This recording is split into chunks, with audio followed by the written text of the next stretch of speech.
इतिहास अक्सर उन्हीं की कहानी कहता है जो तलवार लेकर लड़े या सिंहासन के लिए मर मिटे। हमने सुना रानी पद्मावती का नाम, जो आत्म सम्मान के लिए जौहर कर गईं।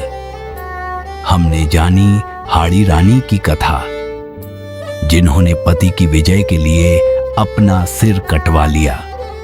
लेकिन क्या आपने सुना है उस रानी का नाम जिसने तलवार नहीं उठाई, ना रणभूमि में लड़ी, लेकिन मौन रहकर इतिहास की धारा मोड़ दी? उत्तर पूर्व की धरती असम की आत्मा से जन्मी एक रानी, सती जयमोती।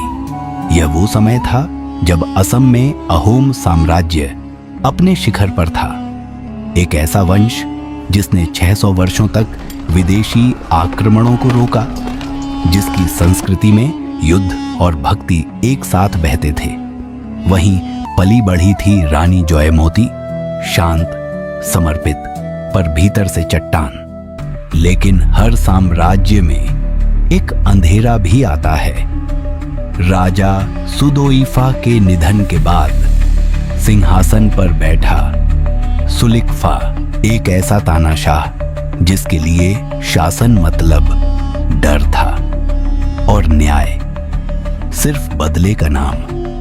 शक की एक चिंगारी पर वो लोगों को जिंदा दफना देता था, और सबसे ज्यादा डर उसे जिससे था वो थे गदा पानी। सुलिकफा को गदा पानी से सत्ता छीन जाने का डर, और सुलिकफा ने हुक्म दिया गदा पानी को मारने का।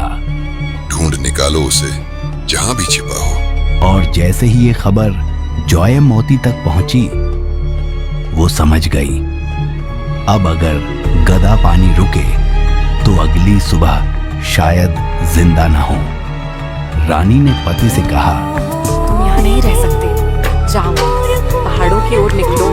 और गदा पानी को नागालैंड की पहाड़ियों में छिपना पड़ा।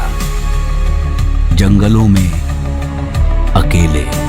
सुलिकफा को जब पता चला कि गदा पानी की पत्नी जानती है उसका ठिकाना, तो जयमोती को बंदी बना लिया गया। पूछा गया, बताओ गदा पानी कहाँ है? लेकिन रानी चुप रही। ना शब्द, ना इशारा, बस एक मौन फिर शुरू हुई। वो यातना जो शरीर को नहीं, आत्मा को भी चीर देती है। कांटों से भरे पेड़ से बांधा गया। रानी को कांटों के पेड़ से बांधा गया, ये खबर जंगल तक पहुंची। गदा पानी भेष बदलकर छुपते छुपते उस जगह पहुंच गए जहां जयमती कांटों से बंधी हुई थी। रानी ने आंखें खोली, उसे देखा और बिना बोले जाने का इशारा किया। उसने सब समझ लिया।